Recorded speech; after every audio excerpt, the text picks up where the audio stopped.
Fibre glass composite आप रोज use करते हो तो आप एकदम आश्चर्यजनक रह जाओगे। आपका जो टू व्हीलर का जो हेलमेट है उसके अंदर वो फाइबर ग्लास कंपोजिट है जो आपके सर को प्रोटेक्शन देता है। बिफोर गोइंग आपने क्वालिटी का बात छेड़ा है तो मुझे बोलना होगा।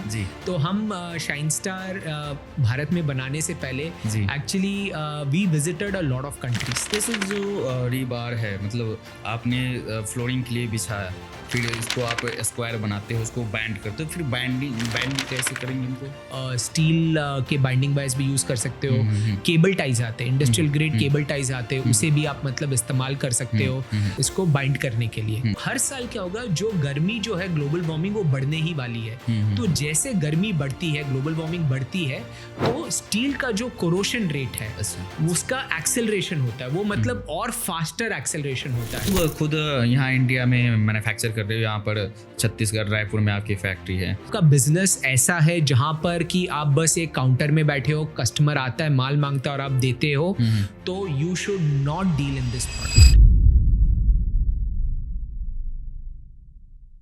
दोस्तों, इंडिया में अभी कंस्ट्रक्शन इंडस्ट्री बूम पर है और कंस्ट्रक्शन इंडस्ट्री में आप लोग देखते होंगे कि 10 से 15 सालों में क्रैक्स आने लगते हैं। और क्रैक्स क्यों आने लगते हैं? क्योंकि सरिया में जंग लगना स्टार्ट हो जाता है। बट शाइन स्टार आपके लिए लेकर आया है एक ऐसा रिवोल्यूशनरी प्रोडक्ट जो कंस्ट्रक्शन इंडस्ट्री में गेम चेंजर होने वाला है। और आज हमारे साथ है शाइन स्टार के सीईओ कुणाल सर। देखेंगे प्रोडक्ट के बारे में, एडवांटेज के बारे में, डिसएडवांटेज के बारे में, कैसे आप अपने प्रोजेक्ट में यूज़ करते हैं उनके बारे में। हेलो, हाय सर, कैसे हैं आप? Hello Shubham ji, nice to meet you. जी, तो सर आप लोग जो ये प्रोडक्ट लेकर आ रहे हैं, ये तो कंस्ट्रक्शन इंडस्ट्री में गेम चेंजर होने वाला है। जी, क्या प्रोडक्ट लेकर आ रहे हैं सर? सो ये जैसे आपने बताया, ये है फाइबर ग्लास कंपोजिट जी। और ये गेम चेंजर क्यों है इसके बारे में बताना चाहता हूँ। पहली बात तो ये है, हमें जानना ज़रूरी है कि ये आखिर में प्रोडक्ट क्या है। स्टील तो हम सब जानते हैं, एल्यूमिनियम, सारे प्रोडक्ट्स हम जानते हैं, पर ये फाइबर ग्लास कंपोजिट है क्या चीज़। तो मैं अगर आपको एकदम सिंपल मायने में बताऊं, फाइबर ग्लास कंपोजिट बनता है दो चीज़ों से। एक हो गया ग्लास फाइबर यानी कांच के रेशे, और दूसरा चीज है रेजिन जो बेसिकली इसको साथ में जोड़ता है। जी। अब ये जो ग्लास फाइबर कंपोजिट है, ये काफी इंडस्ट्रीज में ऑलरेडी यूज हो रहा है। मैं आपको सबसे सिंपल एग्जांपल अगर बताऊं, तो अगर आप कोई भी जहाज अगर आपने देखा है, तो जहाज का जो नीचे का जो हिस्सा होता है जो पानी के अंदर जाता है, वो एक्चुअली बना हुआ है फाइबर ग्लास कंपोजिट से। उसी तरह अगर आप विंड मिल अगर देखें, विंड मिल के जो ब्लेड्स हैं वो भी बने हुए हैं फाइबर ग्लास कंपोजिट से। और अगर मैं आपको बताऊं कि फाइबर ग्लास कंपोजिट आप रोज यूज करते हो तो आप एकदम आश्चर्यजनक रह जाओगे। आपका जो टू व्हीलर का जो हेलमेट है उसके अंदर वो फाइबर ग्लास कंपोजिट है जो आपके सर को प्रोटेक्शन देता है। कंस्ट्रक्शन हेलमेट भी अगर आप देखेंगे तो कितना लाइट वेट होता है। अच्छा, एरोप्लेन के जो विंग्स है वहां पर भी, जो टरबाइन है वहां पर भी सारे फाइबर ग्लास के यस एरोप्लेन्स में भी फाइबर ग्लास कंपोजिट्स लगते हैं। तो जो विंग्स होते हैं एरोप्लेन्स के, उसके काफी कंपोनेंट्स फाइबर ग्लास कंपोजिट से बनते हैं। तो फाइबर ग्लास कंपोजिट जो है वो एक सुपर मटेरियल है जो ना सिर्फ स्ट्रॉन्गर है स्टील में, but at the same time ये 4 गुना हल्का है। जी। और अब यही फाइबर ग्लास कंपोजिट आ गया है कहाँ, आपके स्ट्रक्चरल यूसेज में। तो आप सोच सकते हैं कि कितने बेनिफिट्स हमें मिलने वाले हैं। अच्छा, तो ये FGC आप फाइबर ग्लास कंपोजिट आप बोल रहे हो, और GFRP मतलब सेम ही है कि अलग अलग टर्म्स आप लोग यूज कर रहे हैं? Firstly thank you for asking this question, और I am very happy you asked this. तो लोग पूछते हैं कि आप इसे फाइबर ग्लास कंपोजिट बोल रहे हो, पर हम तो इसे FRP के सरिये के नाम से जानते हैं या GFRP के नाम से जानते हैं। तो इसको हमने जानबूझ करके FGC हम इसे बोल रहे हैं। इसका मेन रीजन क्या है? FRP का फुल फॉर्म क्या है? It is fibre reinforced polymer, but largely जो मार्केट में है इसे बोलते हैं फाइबर रीइंफोर्स्ड प्लास्टिक। अच्छा जी।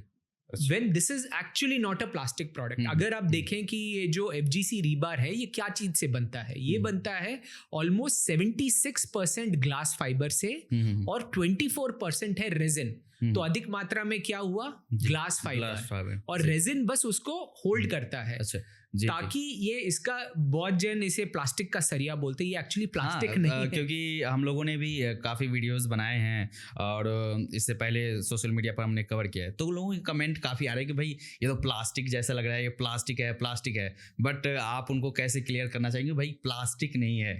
एग्जैक्टली ऐसे बोला कि ये ग्लास फाइबर है, और ग्लास फाइबर कंपोजिट जैसे ने बताया, इससे आपके मतलब जहाज, प्लेन्स, इतने सारे मटेरियल्स बन रहे हैं। तो ये एक सुपर स्ट्रॉन्ग मटेरियल है, इसीलिए हम इसे प्लास्टिक नहीं कहना चाहते, क्योंकि प्लास्टिक सोचते बोलते हैं मेरा बिल्डिंग प्लास्टिक पे कैसे खड़ा रह सकता है, या हम इंफ्रास्ट्रक्चर में प्लास्टिक कैसे यूज कर सकते हैं। तो ये एक बहुत ही रेवोल्यूशनरी मटेरियल है। तो कॉम्पोजिट्स इन जनरल आप देखें बहुत ही बड़ा इंडस्ट्री है, और आप देखेंगे कि कॉम्पोजिट्स भी अलग अलग तरह के कॉम्पोजिट्स आते हैं, जैसे ग्लास फाइबर कॉम्पोजिट है, एरामिड कॉम्पोजिट्स हैं, आपके कार्बन फाइबर कॉम्पोजिट्स हैं, बसाल्ट कॉम्पोजिट्स है, जो F1 गाड़ियां हैं जो आप देख रहे हैं वो सारे कार्बन फाइबर कॉम्पोजिट से बनती है। तो ये भी एक और रीजन था जिसके कारण हम इसे FRP नहीं बुला करके हम FGC बुला रहे हैं, क्योंकि FRP अलग अलग तरह का होता है, GFRP होता है, BFRP होता है, AFRP होता है, तो इसीलिए we are calling it as fibre glass composites. अच्छा, तो अभी तक तो कंस्ट्रक्शन में जो स्टील के रीबार यूज हो रहे हैं, बट क्यों हम यूज करें इसका FGC जो रीबार है उनका?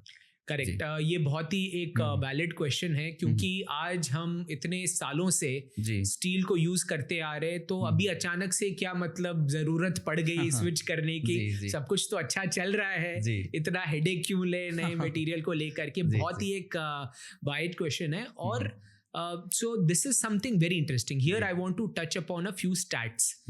अभी अगर आप देखेंगे कि एक कुछ ट्रेंड्स हो रहे हैं, जो सबसे पहला ट्रेंड है जो आप भी एक्सेप्ट करेंगे कि दुनिया भर में ग्लोबल वार्मिंग जो है हर साल बढ़ता जा रहा है। जी, ऑफ कोर्स। अभी हम बैठे हैं फरवरी में, ऑलरेडी गर्मी चालू हो रही है करके। सो हर साल क्या होगा, जो गर्मी जो है ग्लोबल वार्मिंग वो बढ़ने ही वाली है। तो जैसे गर्मी बढ़ती है, ग्लोबल वार्मिंग बढ़ती है, तो स्टील का जो कोरोशन रेट है उसका एक्सेलरेशन होता है, वो मतलब और फास्टर एक्सेलरेशन होता है। दूसरा चीज है कि पोल्यूशन भी अगर आप देखें तो बढ़ता जा रहा है। आप दिल्ली से, if I am not wrong, we all know कि दिल्ली में अभी क्या इशू हो रहा है, तो पोल्यूशन भी जो है कोरोशन को एक्सेलरेट करता है। और तीसरा चीज है, अगर आप देखें कि मेट्रो सिटीज में पानी के अंदर में जो TDS लेवल होता है पानी का, उससे भी जो कोरोशन है एक्सेलरेट होता है। तो कोरोशन एक बहुत ही बड़ा प्रॉब्लम है इंडिया में। अगर आप ये बस एक चीज आप गूगल में डाले या ChatGPT में डाले, what is the loss to Indian GDP due to corrosion, आप शॉक रह जाएंगे। India loses anywhere between 4% to 7% of a GDP। अगर आप इसे रुपया में अगर आपको डालना है तो 12 लाख करोड़ रुपया हर साल। अच्छा, हम मतलब लूज कर रहे हैं कोरोशन के कारण। अगर मैं बताऊं ये 12 लाख करोड़ कितना है, ये पूरे इंडियन गवर्नमेंट का इंफ्रास्ट्रक्चर स्पेंड है एक साल का, और उतना हम लूज कर रहे हैं कोरोशन में। तो corrosion is actually becoming a very very big problem, और आने वाले दिनों में it is only going to accelerate. तो इट इज वेरी इंपॉर्टेंट कि हम मतलब जितने कोरोशन फ्री आइटम्स हैं उसके लिए हम स्विच करें। ये नंबर 1 रीजन है। इसके अलावा जो सेकेंड, सर जैसे आप बोल रहे हो कोरोजन काफी प्रॉब्लम है, तो उसमें जैसे अगर कंस्ट्रक्शन इंडस्ट्री में देखिए प्रॉब्लम्स क्या आती है, लाइक 10 से 12 साल बिल्डिंग्स के बने हुए हो गए, उसमें क्रैक्स आने स्टार्ट हो गए, तो उसके कारण क्या क्या प्रॉब्लम्स आ रही है? करेक्ट। सो सबसे पहले हम समझते हैं कि कंक्रीट कैसे वर्क करता है। कंक्रीट अगर देखें तो 4 चीज से बनता है। सबसे पहले हो गया आपका सीमेंट, फिर हो गया बालू, फिर हो गया जल्ली या एग्रीगेट जिसे बोलते हैं, और फाइनली हो गया आपका स्टील करके। तो अगर आप सैंड, सीमेंट और ये एग्रीगेट को अगर देखें तो कुछ भी नहीं होता उनको, बट इसमें जो वीक लिंक है वो है स्टील। और जब आप क्यूरिंग करते हैं, जैसे आप जानते हैं जब भी आप क्यूरिंग करेंगे तो आपको पानी पोर करना ही है। तो जैसे ही पानी आप पोर करते हो उसमें से कुछ पानी अगर स्टील के कांटेक्ट में आ गया है और फिर आप उसे कवर कर दिए हो तो अंदर ही अंदर वो सड़ना चालू कर देता है। And it is almost impossible कि मतलब पानी कांटेक्ट में नहीं है, क्योंकि क्यूरिंग में तो आपको पानी डालना ही होगा। तो पहले क्या होता था कि it used to take time, but because of the factors that I just said, जो पेस ऑफ एक्सेलरेशन है कोरोशन का वो मतलब बहुत बढ़ रहा है, और उसी के कारण अगर आप देखें तो कई बिल्डिंग्स में आप क्रैक्स देखते हैं, कई जगह पे मतलब आप देखेंगे कि वो स्टील सड़ने लग जाता है, एक्सपोज्ड वो होता है। तो ये एक बहुत ही एक बड़ा प्रॉब्लम है, एंड इसे मतलब सॉल्व करना बहुत ज़रूरी है। तो क्रैक्स के कारण फिर मेंटेनेंस आपका काफ़ी बढ़ जाता है, फिर आपका जो वॉल है वो भी कमज़ोर होना स्टार्ट हो जाता है। यस, वो हो जाता है। और इन जनरल आपका जो कंस्ट्रक्शन का जो लाइफ स्पैन है, कि आप जैसे आज घर बना रहे हो तो आप एक्सपेक्ट करोगे कि मतलब एटलीस्ट 100 साल 200 साल मतलब घर रहे। आज वही घर आप देखोगे तो 5 साल 10 साल 15 साल में सारे प्रॉब्लम्स देने लग जाता है। तो इसका एक सोल्यूशन है कि जो वीक लिंक है कंक्रीट में विच इज स्टील, उसे अगर हम रिप्लेस कर सके by rust free items, which is one of the items is your fibre glass composite. Next आप पॉइंट बोलने वाले थे। हाँ, जो दूसरा पॉइंट मैं बोल रहा था कि आज अगर आप देखेंगे कि कंस्ट्रक्शन में सबसे बड़ा पेन पॉइंट जो है वो है लेबर कॉस्ट। जी, अगर आप सारे जो इनपुट्स हैं अगर आप कंपेयर करें, चाहे वो सीमेंट हो या स्टील हो या सैंड हो, तो उनका रेट बड़ा है, पर अगर सबसे ज्यादा जो रेट जो बड़ा है वो है एक्चुअली लेबर इनपुट का। और एक और चीज जो प्रॉब्लम सब जगह फेस करे, स्पेशली सिटीज में जो फेस कर रहे हैं, कि माइग्रेशन आज उस लेवल का नहीं हो रहा है। पहले जैसे आप दिल्ली में देखेंगे तो लोग आते थे, अलग अलग स्टेट से आते थे, पर आजकल वो स्टेट्स इतना बढ़िया डेवलप कर रहे हैं कि लोगों को बाहर जाने का कोई रीजन नहीं मिल रहा है। तो labour is becoming one of the biggest problems in the construction industry. और अब इट इज वेरी इंपॉर्टेंट कि कोई भी प्रोडक्ट अगर वो लेबर फ्रेंडली है तो it is very important to kind of use such product कि हम उनका जितना काम हम आसान करेंगे उतना आपका लेबर रिटेंशन बेटर रहेगा। तो आज अगर आप स्टील अगर आप देखेंगे तो steel it's a very heavy item, तो आज उसको कैरी करने में लेबर को बहुत दिक्कत होती है। आजकल बड़े बड़े बिल्डिंग्स बनते हैं, उनमें उनको कैरी करना पड़ता है, रिस्क फैक्टर होता है। हम सब at some point in time, मैंने तो काफी टेटनस के इंजेक्शन खाए हैं, आई एम नॉट श्योर कि आपने खाए या नहीं खाए हैं। तो these are all like common problems जो लेबर को फेस करना पड़ रहा है। और जैसे हम जानते हैं कि हर साल गर्मी बढ़ रही है, तो जब आप अगर देखेंगे स्टील इतना गर्म हो जाता है तो उनको पकड़ने में दिक्कत होती है। तो anything that is light weight, जो मतलब इंस्टॉलेशन फास्ट करेगा, that will have a very bright future. और फाइबर ग्लास कॉम्पोजिट एक ऐसा मटेरियल है जो स्टील से 4 गुना हल्का है, और 12 mm तक ये हमें मिलता है 100 मीटर के रोल में। और तो आप सोचिए कि आप एक साइड से स्टार्ट कर रहे हो और 100 मीटर खुल रहा है, और वही चीज स्टील में आती है 12 मीटर, और उसको आपको स्ट्रेटन करना पड़ता है। अगर आपने साइट में कभी देखा है कि 12 मीटर जो स्टील होता है उसको स्ट्रेटन करने में कई बार 3 आदमी लगते हैं करने के लिए। तो अगर आप स्पीड ऑफ कंस्ट्रक्शन अगर आप देखें और लेबर के लिए कितना आसान हो रहा है इसे यूज करना, तो that is also a very very important factor कि वाई पीपल शुड कंसिडर। अच्छा, मतलब लाइटर हो जाता है, कॉस्ट इफेक्टिव हो जाता है, बट जैसे आप बोल रहे हैं कि कंस्ट्रक्शन इंडस्ट्री के लिए तो ये जो TMT बार है उसको रिप्लेस कर रहे हैं या अल्टरनेटिव है? देखिए, आज TMT बार कहाँ पे यूज हो रहा है, वो यूज हो रहा है रीइंफोर्समेंट में। तो ये भी एक रीइंफोर्समेंट मटेरियल है। तो जहां जहां पे आप TMT रीबार यूज कर रहे हैं वहां पे आप इसे रिप्लेस कर सकते हैं FGC रीबार से। That is to answer your question. So जैसे अगर वर्टिकल कंस्ट्रक्शन है, लाइक कॉलम है, बीम है, वहाँ यूज़ कर सकते हैं, या अब जैसे वेयर हाउस के फ्लोरिंग है तो फ्लोरिंग में ज़्यादातर यूज़ कर सकते हैं, कहाँ यूज़ कर सकते हैं? हाँ, so this is the biggest question हमें पूछा जाता है कि क्या हम इसे हर जगह जहाँ पे स्टील हो रहा है क्या हम इसे यूज़ कर सकते हैं? Technically, if you ask, the answer is yes. It is possible to use this product everywhere.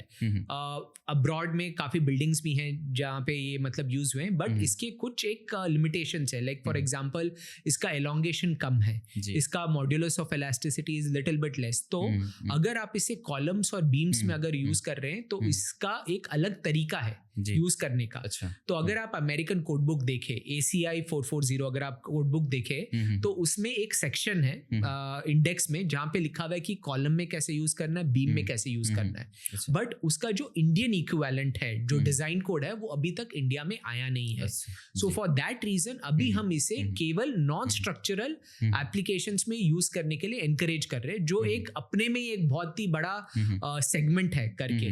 तो टू आंसर योर क्वेश्चन, क्या ये यूज हो सकता है? हाँ, हो सकता है if you have the right knowledge करके, but right now it is mostly being used in non structural applications. अच्छा, जैसे देखिए यूएस यूरोप में ये काफी यूज हो रहे हैं, बट इंडिया में अभी ये नया प्रोडक्ट है, राइट? यस.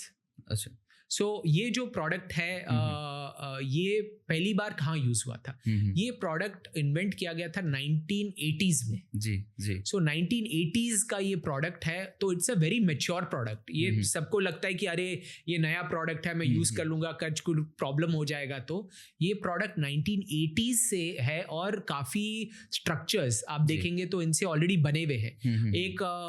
कुछ एक इंटरेस्टिंग प्रोजेक्ट्स अगर मैं बताऊं तो फॉर्मूला 1 रेसिंग में अबू धाबी का जो ट्रैक है वहां पर मतलब ये ट्रैक में मतलब यूज किया गया है. ज्यूरिक का एयरपोर्ट में अगर आप देखें तो ये मतलब यूज किया, तो बहुत सारे ग्लोबल प्रोजेक्ट्स में इसका यूसेज हुआ है.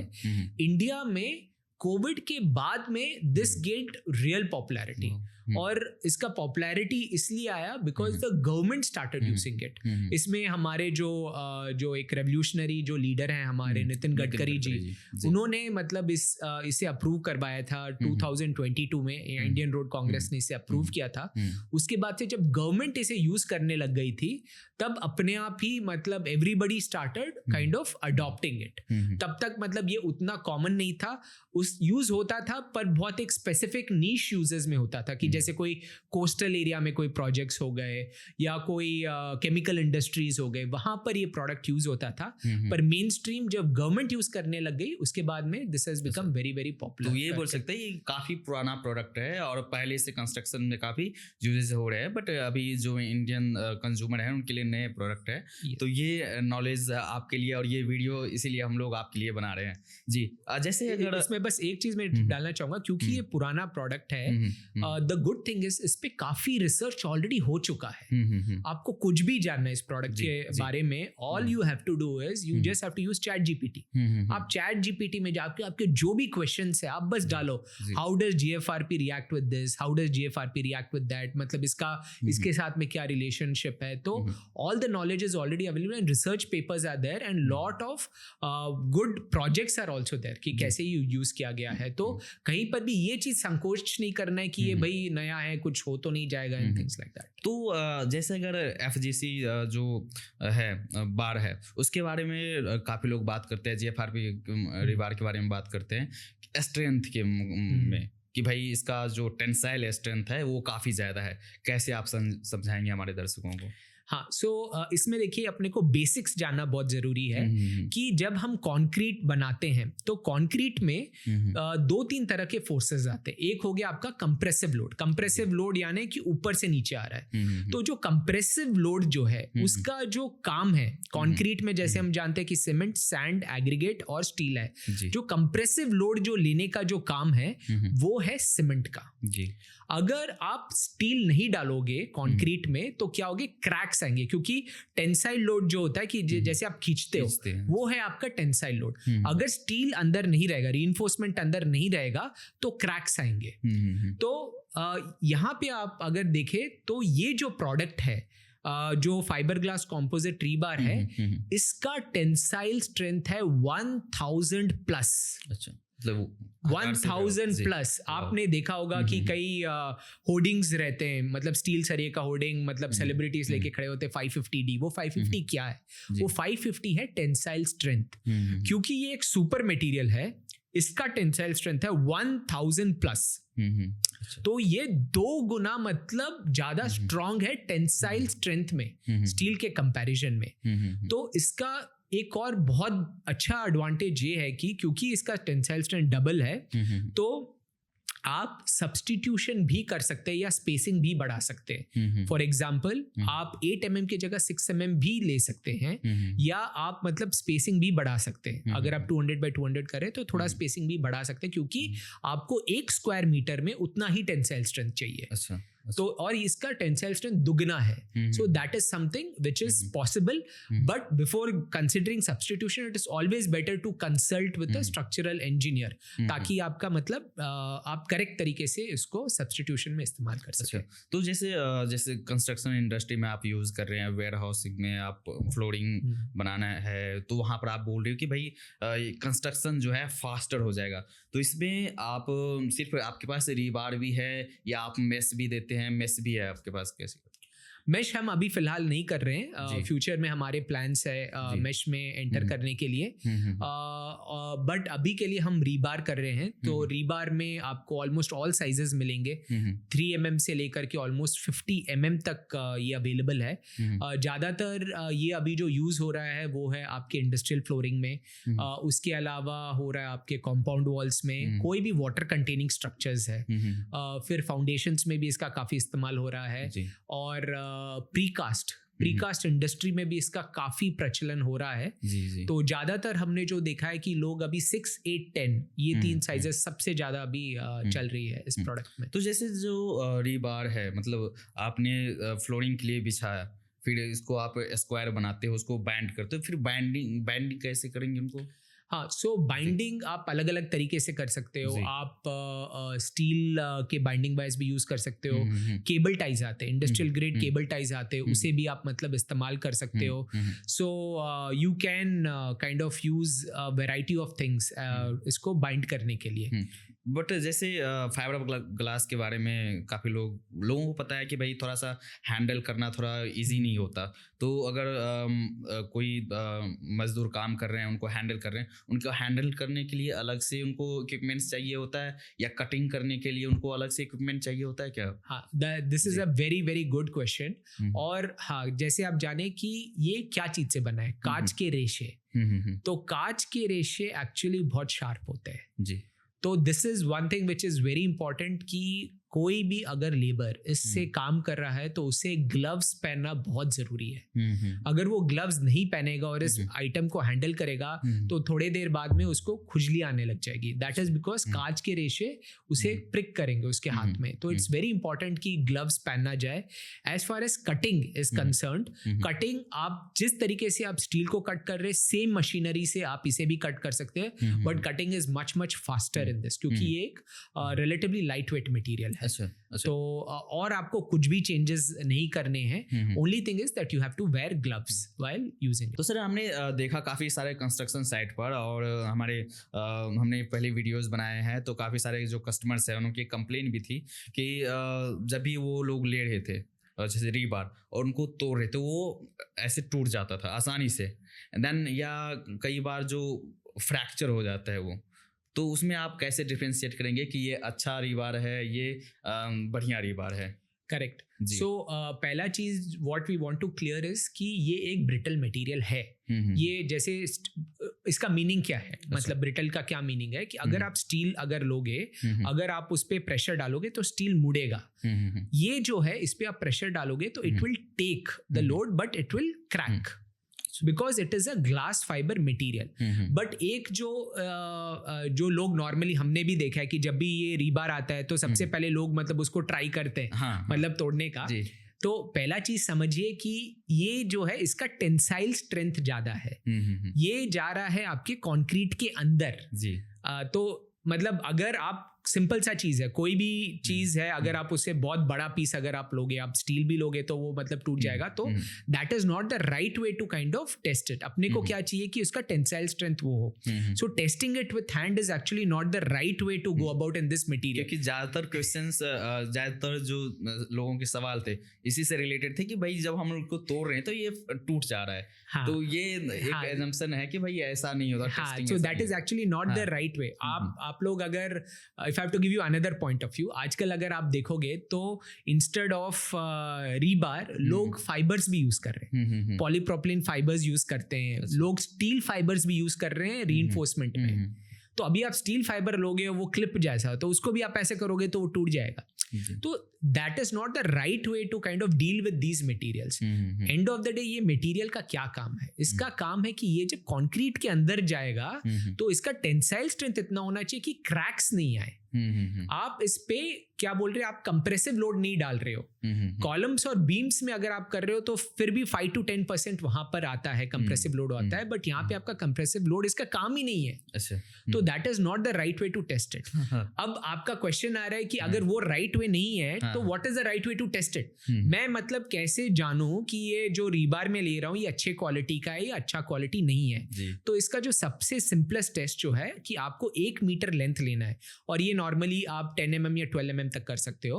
आपको 1 मीटर लेंथ लेना है और इसको लेकर के आपको ये ऐसे मतलब बेंड करना है। जैसे आप इसे बेंड करोगे और छोड़ोगे वो वापस जगह में आ जाएगा। अगर वो करेक्ट जगह में आता है इसका मतलब है दैट मटेरियल इज गुड।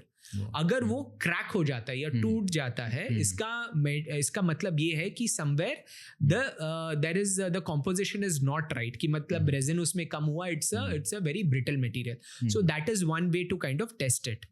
दूसरा जो है कि आपका जो मटेरियल जो है इट हैज टू बी जो बोलते हैं कि रिब्स नहीं निकलने चाहिए। वो रिब्स कई बार निकलते हैं अगर वो सही तरीके से उनका मैन्युफैक्चरिंग नहीं हुआ है, कि मतलब अच्छे टेम्परेचर में नहीं गया। जैसे कई बार क्या होता है, अगर कम टेम्परेचर में अगर वो बनता है तो रिब्स का जो बॉन्डिंग होता है वो करेक्टली बॉन्ड नहीं होता है, तो जैसी साइड पे आते पूरे रिब्स उसके निकल जाते हैं। तो आपको ये भी देखना जरूरी है कि जो रिब्स जो है अच्छे टेम्परेचर तक हमारे फैक्ट्री में ऑलमोस्ट 350 डिग्री सेल्सियस तक हम लेकर के जाते हैं, ताकि वो जो बॉन्डिंग जो हो उसका मतलब बहुत एक अच्छी तरीके से हो और एकदम वो यूनिफॉर्म हो। तो आप लोग खुद यहाँ इंडिया में मैन्युफैक्चर कर रहे हो, यहाँ पर छत्तीसगढ़ रायपुर में आपकी फैक्ट्री है, तो एक प्रोसेस क्या होता है, एक संक्षेप में आप हमारे दर्शकों को बता सकते हैं? हाँ जी, so it is a very very simple process, but at the same time बहुत डिटेल ओरिएंटेड भी प्रोसेस है, बहुत इसे केयरफुली भी करना जरूरी है। तो इसका अगर हम देखें कि रॉ मटेरियल क्या है, रॉ मटेरियल है ग्लास फाइबर्स। हम ग्लास फाइबर्स को लेते हैं और हम उसे डालते हैं एक रेजिन बाथ के अंदर। रेजिन बाथ यानी कि मतलब उसमें हम एक 4 पार्ट सिस्टम यूज करते हैं जहां पर वो डिप होता है, तो जो ग्लास फाइबर है उसके ऊपर रेजिन चढ़ जाता है। फिर हम उसे हीट करते हैं, ओवन्स में हीट होता है, और हीट होने के बाद में हम उसे कूल करते हैं और फिर उसे हम रोल में बनाते हैं। तो it is it's a fairly simple process, but at the same time बहुत ही केयर लेना पड़ता है कि करेक्ट टेम्परेचर हो, करेक्ट स्पीड से सब कुछ हो रहा हो, ताकि एक राइट आउटपुट मिले। So that is the manufacturing process, और you are more than welcome to visit our factory, we will show. और हम लोग लेकर आएंगे आपके फैक्ट्री का वीडियो हम अपने दर्शकों के लिए, कि भाई दिखाएंगे कि कैसे इंडिया में जो साइन स्टार है वो जो FGC रीबार है वो बनाकर तैयार करते हैं, और कैसे जो क्वालिटी है वो आपका बेस्ट क्वालिटी का ये बनकर तैयार होता है, वो हम लोग आपको दर्शकों को दिखाएंगे। बट जैसे अगर रीबार के बारे में बात करें, बिफोर गोइंग, आपने क्वालिटी का बात छेड़ा है तो मुझे बोलना होगा। तो हम शाइन स्टार भारत में बनाने से पहले actually we visited a lot of countries. जैसे मैंने बताया कि ये जो प्रोडक्ट है ये ऑलरेडी विश्व भर में हो रहा था, तो हमने काफ़ी कंट्रीज में विजिट किया, हमने काफ़ी ये रीबार फैक्ट्रीज को विजिट किया, और हमने देखा कि 3-4 चीज है कि ग्लोबली मतलब that is not being followed. Technically yes they were strong, और जब हम फैक्ट्री विजिट करेंगे तब मैं आपको दिखाऊंगा कि हम ऐसे क्वालिटी पैरामीटर्स जो लाइक जो ग्लोबली कोई भी नहीं कर रहा है। तो we are trying to be not just the best rebar in the country, but globally मतलब we want our product to be best. आज जो बोलते हैं ना कि आत्मनिर्भर भारत, और हमको मतलब एक ग्लोबल लेवल पे प्रोडक्ट करना है। तो आप जब फैक्ट्री टूर होगा तब मैं आपको हम दिखाएंगे आपको डिटेल में कि क्या क्या हो रहा है। तो प्रोडक्ट होगा made in India, made for world. Exactly. जी। तो जैसे अगर रीबार के बारे में बात करें, सब कुछ अच्छा है, आपने इसके बारे में बोला ही है, बट बात आ जाती है कॉस्ट इफेक्टिव पर। भाई कितना खर्च कम होगा हमारा, तो कैसे बता सकते हैं कि भाई जो स्टील रीबार है उसके कंपैरिजन में जो FGC रीबार है कितना कॉस्ट इफेक्टिव है? सबसे पहले मैं अगर बोलूँ शुभम जी, ये एक्चुअली सस्ता प्रोडक्ट नहीं है। ये एक बहुत ही ज्यादा महंगा प्रोडक्ट है केजी बेसिस पे। अगर आप 1 किलो अगर स्टील सरिया लेंगे, इसका जो कॉस्ट है 3 से 4 गुना ऊपर है। अब आप बोलोगे भाई इंडिया जैसी कंट्री जो इतनी प्राइस सेंसिटिव है 3 से 4 गुना कैसे दे सकती है कॉस्ट कोई भी चीज के लिए? This is where the magic comes in. क्योंकि ये एक हल्का प्रोडक्ट है, तो क्या होता है कि आपका जो कंजम्पशन है प्रोडक्ट का वो काफी कम है। जैसे फॉर एग्जाम्पल अगर आपको एक साइड में 10 टन अगर रीबार लेना है, क्योंकि ये 1/4 है वेट, आपको सिर्फ 250 मतलब आपको 2.5 टन यूज करने हैं। अच्छा, तो ओवरऑल कॉस्ट अगर आप देखें कि आपका प्रोजेक्ट में कितना लग रहा है, तो आपको होती है बचत। और क्योंकि है इसका टेंसाइल स्ट्रेंथ दुगना, तो आप क्या कर सकते हो, इसमें कर सकते हो सब्स्टिट्यूशन। तो सब्स्टिट्यूशन करने से आपको और कंजम्पशन आपका कम हो जाता है। मैं अगर आपको एक एग्जांपल दूं, रिसेंटली बैंगलोर में एक बिल्डर को हमने कोट किया, तो स्टील का रीबार वो ले रहे थे, 8 mm का वो ले रहे थे फ्लोरिंग में, तो उन्होंने यूज किया था 17 टन्स उनका आ रहा था, उनका कॉस्ट आ रहा था अराउंड 10.5 लाख रुपीस। और हमने इन्हें जब कोट किया and we got a structural consultant who approved कि यस आप इसे इस एप्लीकेशन के लिए आप 8 mm की जगह 6 mm में आप रिप्लेस कर सकते हो। उन्होंने उनका कितना कंजम्पशन हुआ, 17 टन से इट बिकेम जस्ट 2.5 टन्स। और बिलिंग क्या था, 4.5 लाख रुपीस। ऑलमोस्ट आधा खर्चा में आपको मिल रहा है ऑलमोस्ट ये, और ये आ रहा है 100 मीटर रोल में। अच्छा, तो सोचिए लेबर के लिए कितना आसान है, यहाँ पे खोला सीधा 100 मीटर खुला, आपका जो कंस्ट्रक्शन का टाइमलाइन स्पीड इतना कम होने वाला है जी। And the reason why this builder went was not for the cost, was not for the labour cost also. उनका अलग ही रीजन था ये प्रोडक्ट यूज करने का। अच्छा। उनका रीजन था कि वो जितने भी प्रोजेक्ट्स बना रहे थे उनके लिए इंपॉर्टेंट था कि project should be net carbon zero. So there is something, आजकल के जो न्यू जनरेशन बिल्डर्स आ रहे हैं, दे सी कि आपके प्रोजेक्ट में कार्बन एमिशंस कितने हैं। अच्छा। तो ये जो प्रोडक्ट है FGC रीबार, इसका carbon emission compare to 1 metre of steel to 1 metre of FGC rebar is 78% less. अच्छा, वाह। ये एकमात्र ग्रीन प्रोडक्ट है। अब most of the green products में अगर आप देखेंगे तो उनका कॉस्ट जो होता है कन्वेंशनल मटेरियल से ज्यादा होता है। ये एकमात्र प्रोडक्ट है जो नॉट जस्ट आपको ग्रीन दे रहा है, you can even get your lead ratings, lead जो आजकल प्लैटिनम लीड रेटेड वगैरह होते हैं, उसके क्रेडिट्स भी आपको मिलेंगे। So you are not just saving on carbon footprint, but you are also saving on cost very significantly. तो अब आप सोचिए कि अगर आपका एक लार्ज इंफ्रास्ट्रक्चर प्रोजेक्ट है और वहां पे अगर आपका स्टील रीबार का कॉस्ट मतलब 1 करोड़ रुपया होने वाला है, आपका सेविंग होगा अगर सब्स्टिट्यूशन एप्लीकेबल है तो 40 to 50 लाख रुपीस। तो सोचिए ये गेम चेंजर है, and that is the reason why government is using this product left right and centre. 300 से ऊपर प्रोजेक्ट्स में गवर्नमेंट ने इसे ऑलरेडी इस्तेमाल कर लिया। हाईवे प्रोजेक्ट्स में, मेट्रो प्रोजेक्ट्स में यूज हो रहे हैं। आप चेन्नई मेट्रो में जाइए, आप इंदौर मेट्रो में जाइए, बहुत सारे मेट्रो प्रोजेक्ट्स में मतलब ये यूज हो रहे हैं। उसके अलावा अगर आप देखेंगे तो रोड्स तो मैंने बताया, डैम्स में इसका यूसेज हो रहा है, ड्रेनेजेस में यूज हो रहा है, जहां जहां पे ये मतलब यूज हो रहा है, everybody trying to use it as much as possible. जो कार्बन एमिशन की आप लोग बात कर रहे हैं, carbon emission in the manufacturing कि स्टील बार में मैन्युफैक्चर हो रहे हैं, वहाँ पर कार्बन इमिट हो रहा है, यहाँ पर नहीं हो रहा है, उसके बारे में आप बात कर रहे हैं? हाँ, so that's a very good question. तो इसमें 2-3 there is way to kind of measure it. So one is what is called as your cradle to gate. Cradle to gate हो गया कि मतलब जहां से उसका ओरिजिन हो रहा है till going to the site, जहां पे हम सिर्फ मैन्युफैक्चरिंग की बात हम कर रहे हैं। तो मैन्युफैक्चरिंग में ही ये ऑलमोस्ट आपको एक 78% कम दे रहा है। अगर हम इसे क्रेडल टू ग्रेव की बात करें कि मतलब इसका पूरा लाइफ टाइम तक अगर अपने देखें तो क्योंकि ये एक हाईली ड्यूरेबल मटेरियल है, नॉर्मली स्टील का जो लाइफ बताते हैं इज अराउंड लाइक से 40 to 50 years and after corrosion it has come down to 20 to 25 years। यहाँ पे अगर आप देखेंगे तो इसका जो ड्यूरेबिलिटी है which is 100+ years, the minimum what we say is 80 to 100 years करके। तो अगर आप उस पॉइंट ऑफ व्यू से तो देखें तो it could be even greater than 78% also.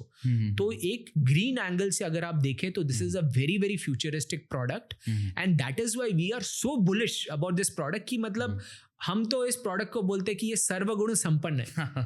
जी। ये आपको ड्यूरेबल भी, लाइफ भी बढ़ा रहा है आपका, आपका लेबर कॉस्ट भी कम कर रहा है, आपको मतलब जंग भी नहीं खा रहा है, and it is saving you green points भी आपको दे रहे हैं, एंड मोस्ट इंपॉर्टेंटली कॉस्ट भी आपका कम कर रहा है। अच्छा, मतलब अगर आप इको फ्रेंडली कंस्ट्रक्शन करना चाहते हैं आप मस्ट यूज करो इसे। एब्सोल्युटली मतलब there is no doubts about it. जब तक डिजाइन कोड नहीं आता, you can confidently use it in compound wall, you can use it in pavements. आप इसे फाउंडेशन में यूज करो, आप जहां जहां पे सिल बीम, लिंटल बीम्स, कोई भी कैंटिलीवर स्ट्रक्चर कर रहे हो वहां पे आप इसे यूज कर सकते हो. आप इसे ग्रेड स्लैब्स में यूज कर सकते हो. Lot of applications are there, और many large scale builders in India are already using it. You will be very surprised to know कि ये मटेरियल हाई राइज बिल्डिंग्स में भी यूज हो रहा है. अब आप हाई राइज में यूज हो रहा है. अब आप बोल रहे हो कि आप तो बोले कि अभी आपको कॉलम्स और बीम से यूज नहीं होना है, तो कैसे यूज हो रहा है? ये यूज हो रहा है आजकल. अगर आप जानेंगे तो आ गया है मार्केट में अल्यूमिनियम फॉर्मवर्क शटरिंग. तो अल्यूमिनियम फॉर्मवर्क शटरिंग में होते हैं आपके नॉन लोड बेरिंग वॉल्स. तो नॉन लोड बेरिंग वॉल्स में ये प्रोडक्ट यूज हो सकता है.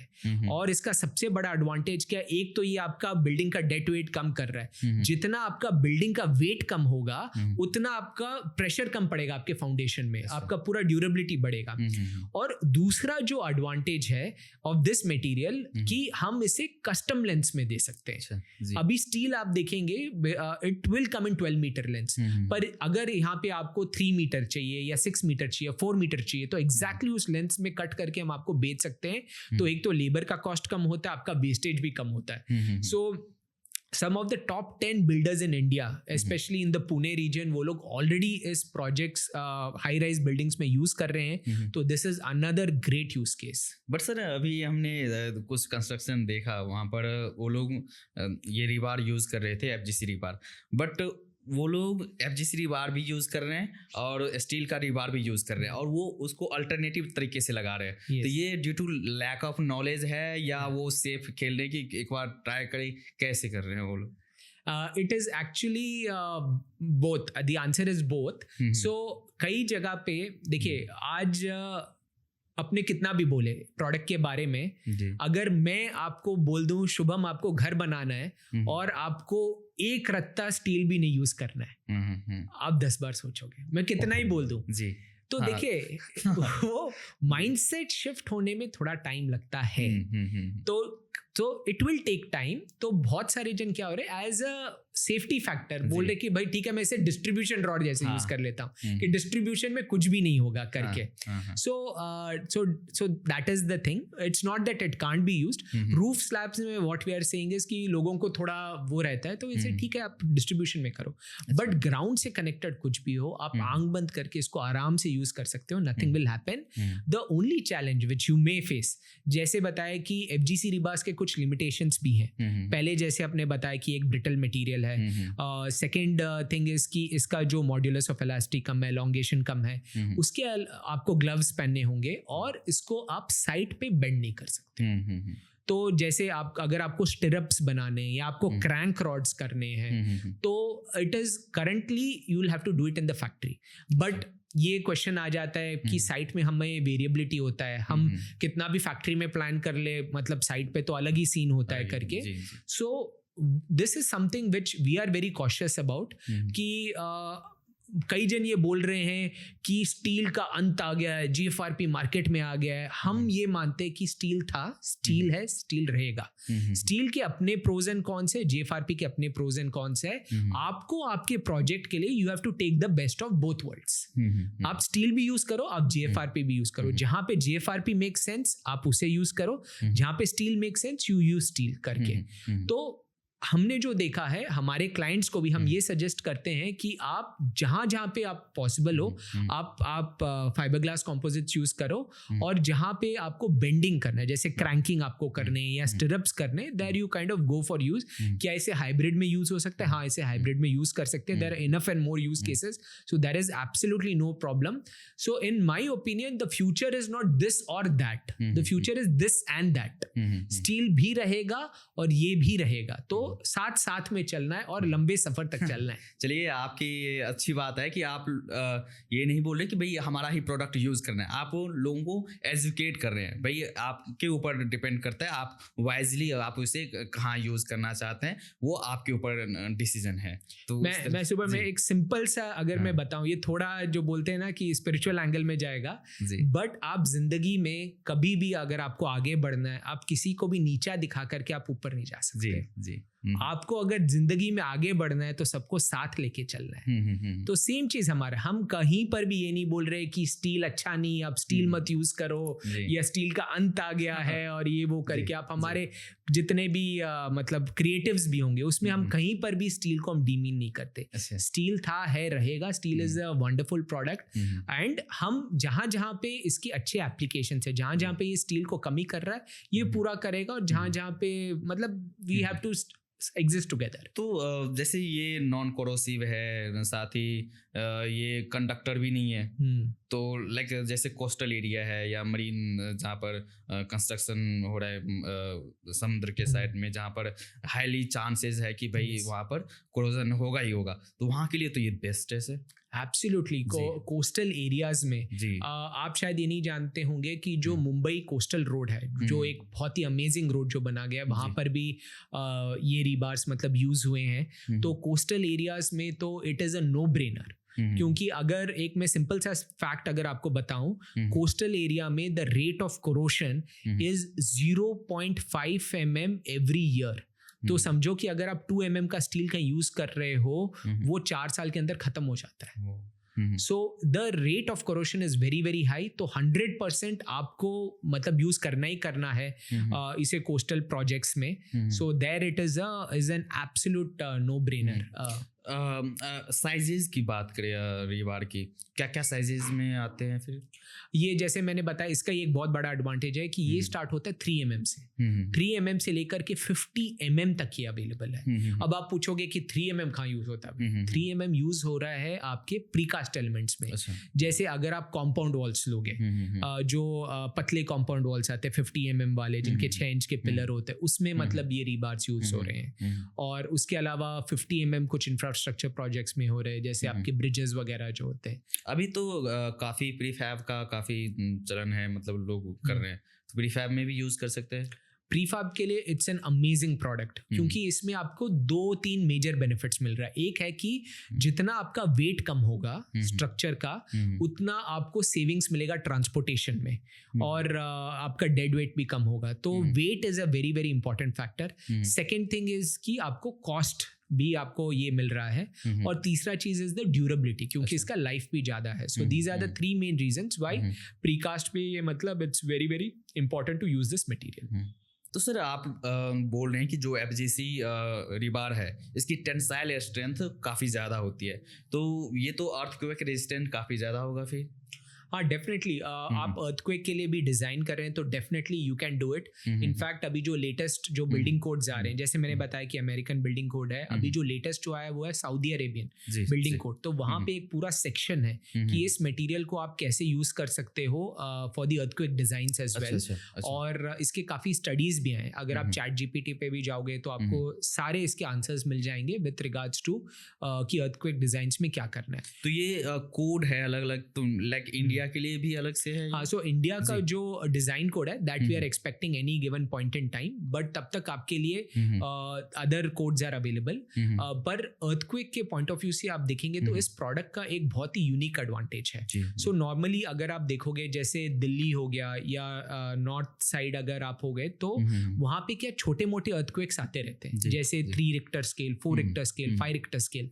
तो जब भी ये जो अर्थक्वेक्स आते हैं तो स्टील में क्या होता है, जब भी इम्पैक्ट होता है तो वो थोड़ा थोड़ा बेंड होता है करके, पर स्टील क्या जैसे वो थोड़ा भी बेंड हुआ तो वो वहीं पे रहता है। पर क्योंकि FGC रीबार में जो टेंसाइल स्ट्रेंथ ज्यादा है, तो it tends to, and the material is such that it comes back into its place. तो जब छोटे छोटे अर्थक्वेक्स आते हैं तो even if it goes down it comes back into the original place. तो पर स्टील में क्या है, वो थोड़ा थोड़ा मतलब बेंड होता रहता है। Let's say 7 bar 8 bar 9 bar earthquakes आ गए, 10th time if it comes then it could lead to a failure. But वही चीज है, FGC rebars has a tendency to come back to its original place, and if you design it in the right way, definitely you can use this material as well. तो अभी जैसे देखिए global scenario के बारे में, अभी क्या है ग्लोबल सिनेरियो, और कैसे इंडिया में कैसे फ्यूचर है? देखिए, ग्लोबल सिनेरियोज में कंपोजिट मार्केट इज एक्सप्लोडिंग। अगर मैं आपको एक एग्जांपल दूं, अमेरिका जैसे कंट्री में जो कैपिटा है, per capita consumption of composite is 11x। अगर हम जर्मनी की बात करें इट इज 8.3x और इंडिया में 8.3 kg एक्चुअली, यूएस में is 11 kg, in India it is 0.3 kg। तो इतना स्कोप बाकी है इंडिया में, composites is going to explode. Coming to the construction per se, जैसे हमने बताया कि ग्लोबल वार्मिंग जो है वो बढ़ने ही वाला है, उसके अलावा पोल्यूशन भी है वो बढ़ ही रहा है, तो corrosion is going to increase. और ग्लोबली अभी क्या है कि नेट कार्बन मतलब कार्बन फुटप्रिंट को लेकर के they are very very sensitive. तो ये जो प्रोडक्ट है ये मतलब एक बहुत ही बड़े स्केल में it is coming globally, this product is growing. अगर मैं आपको एक एग्जांपल दूं तो सऊदी अरेबिया का आपने सुना होगा कि एक से एक प्रोजेक्ट्स आ रहे हैं, जैसे the line project, the Neom project वगैरह। Saudi Arabia is going huge on this product. क्यों? For their own reasons. इसका आप देखेंगे दो मेन कंपोनेंट्स है, एक है ग्लास फाइबर। ग्लास फाइबर का बेस मटेरियल क्या है? वो है सिलिका। सिलिका यानी क्या? सैंड। सो सैंड कहाँ पे है? सऊदी अरेबिया में भर भर के है। अच्छा। Second thing is resin. Resin क्या है? वो एक पेट्रोकेमिकल डेरिवेटिव है which is nothing but your जो भी है इट्स योर ऑयल जो सऊदी अरेबिया में है। So that is for one reason Saudi Arabia is going huge on this. हर प्रोजेक्ट ये में ये मतलब यूज होने वाला है। और इंडिया में भी जितने भी बिल्डर्स हैं who are focusing on the net carbon zero के जो प्रोजेक्ट्स कर रहे हैं, वहां पे definitely this product is going to be used by every single one of them. Sir ये जो पॉडकास्ट है ये हमारे चैनल इंजीनियर ऑन रोड पर आने वाला है, और इंजीनियर ऑन रोड आप लोग जानते हैं कि नए नए बिजनेस आइडियाज़ भी देते हैं। तो ये तो रही कि नॉलेज की बात कि हमारे दर्शक अब जान सके कि भाई FGC रिबार है क्या और एग्जैक्टली हम लोग यूज़ कहाँ कर सकते हैं। कुछ बिजनेस की भी बात हो जाए। हाँ एकदम। Before going into that I have to commend you Shubham, आपका एनर्जी अमेजिंग है। मतलब आप जो कवर करते हो it is really fantastic. Big fan of yours and thank you for covering. So जो अभी कंस्ट्रक्शन मटेरियल सप्लायर है वो स्टार्ट कर सकते हैं, बिजनेस स्टार्ट कर सकते हैं, वो सप्लाई कर सकते हैं, आपसे कैसे जुड़ सकते हैं? डेफिनेटली हमसे जुड़ सकते हैं, उसमें कोई नहीं है। बट एक जो बिल्डिंग मटेरियल सप्लायर होता है तो उनके पास में होती है ये चिकन एंड एग प्रॉब्लम। वो चिकन एंड एग प्रॉब्लम का मतलब क्या है कि माल तो बहुत बढ़िया है, फ्यूचर भी बहुत अच्छा लग रहा है, पर क्या ये सही समय है? अगर मैं माल ले लूं और मेरा मतलब मूवमेंट नहीं हो तो मतलब कहीं मैं फंस तो नहीं जाऊंगा करके। तो ये एक बहुत ही लॉजिकल क्वेश्चन है, क्योंकि ये प्रोडक्ट जो है इंडिया में रिलेटिवली मतलब बहुत साल नहीं हुए, तो अभी ये एजुकेशन ओरिएंटेड प्रोडक्ट है जी।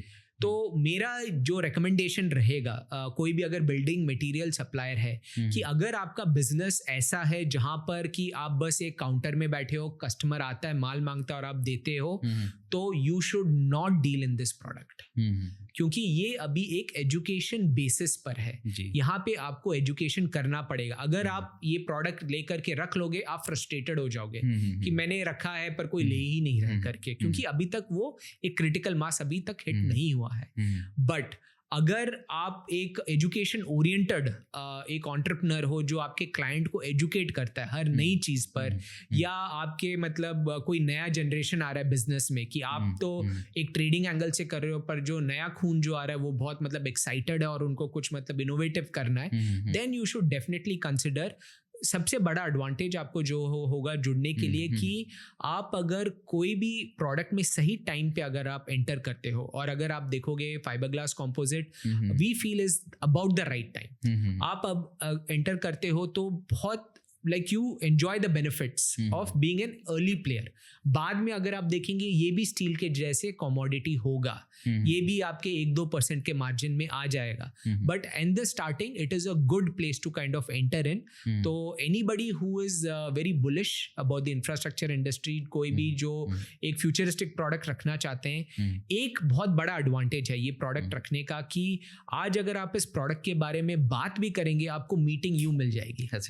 आज किसी बिल्डर से मिलने या आर्किटेक्ट से मिलने लाइन लगानी पड़ती है, बट ये प्रोडक्ट ही ऐसा है, और हम रीबार नहीं, हम प्रोफाइल्स भी कर रहे हैं। तो अगर आप ये प्रोडक्ट ही रखोगे ना, पीपल आपको एक मीटिंग तो दे देंगे।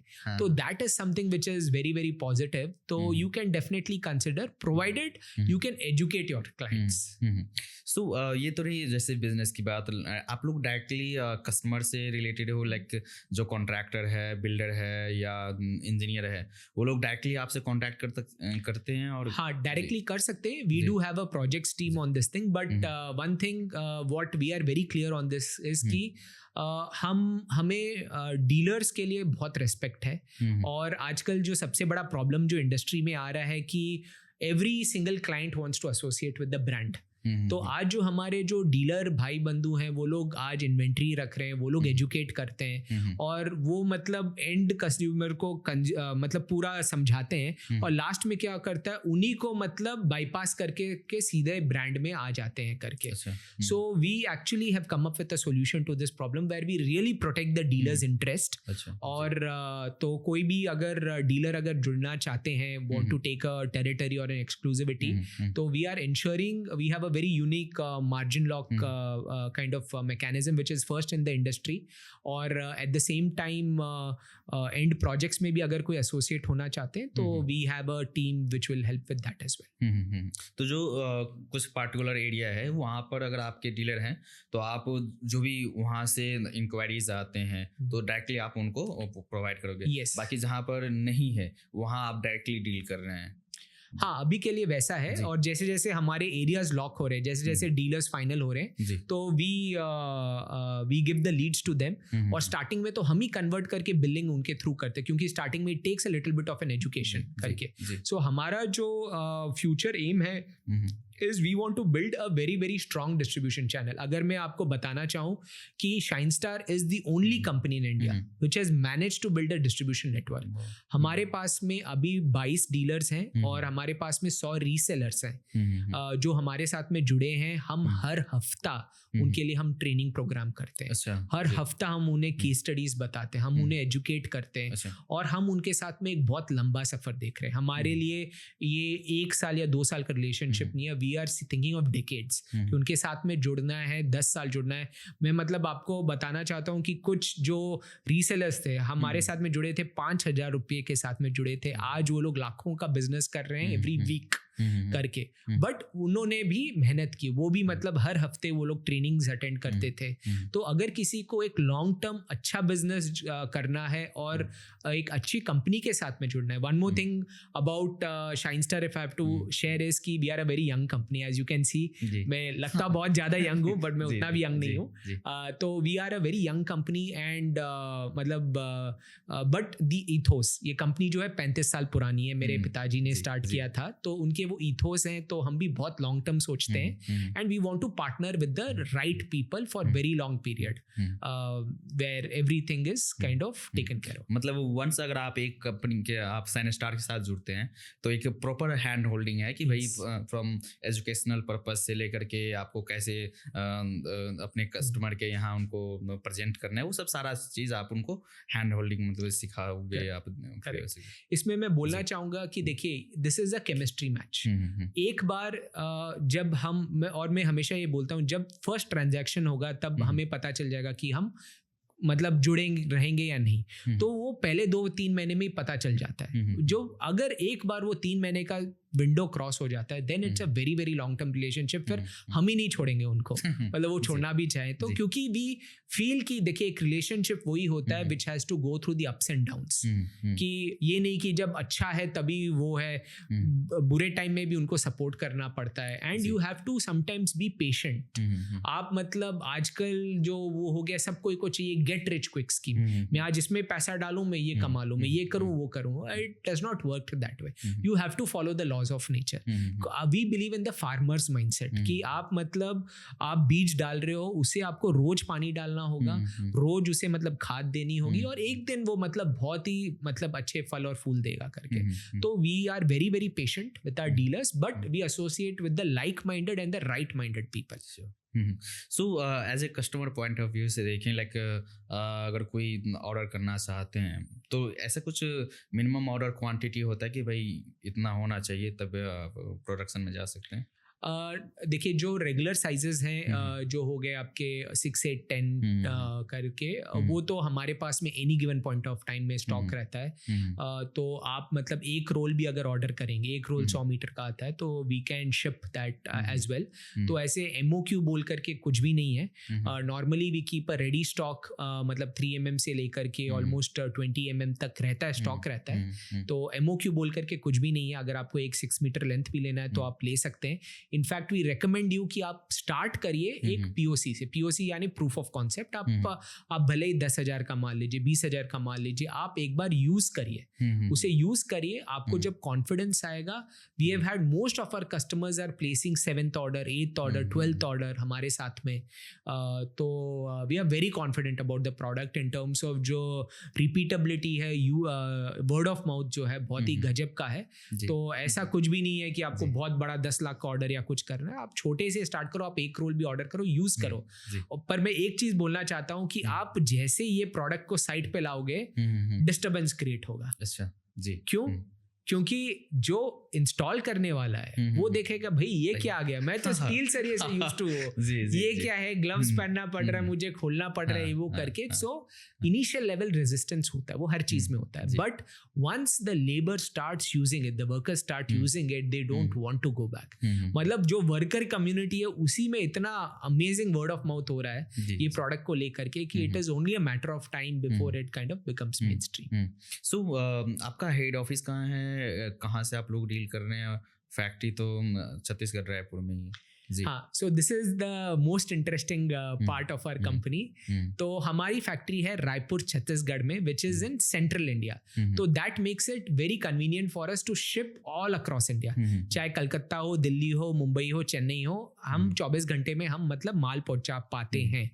बट इट इज और हम है ऐसे राजस्थान से, but our company is headquartered in Coimbatore, जहाँ मेरे फादर और मेरे भाई बैठते हैं और मैं बैंगलोर में बैठता हूँ। So we are a kind of a pan India company आप बोल सकते हैं। और हमारे मतलब वेयर हाउस और जो डीलर नेटवर्क है that is across India. We have some dealers in Dehradun, we have dealers in Rajasthan, we have dealers in Delhi, we have dealers in मतलब गुजरात एज वेल।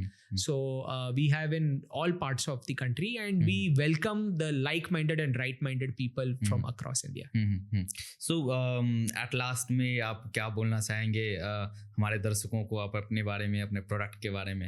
जी, मैं एक ही चीज़ बोलना चाहता हूँ कि एज अ ब्रांड हमारा कोशिश ये रहा है कि हम एक राइट इन्फॉर्मेशन दें, और हम यही चाहते हैं कि आप इसे ट्राई करके देखें, कि use it in your projects. और क्योंकि डेफिनेटली मतलब जैसे मैं बोले एक सर्वगुण संपन्न प्रोजेक्ट है, और आपका प्रोजेक्ट डेफिनेटली बहुत बेटर होगा ये प्रोडक्ट को यूज़ करने से। तो ट्राई करिए।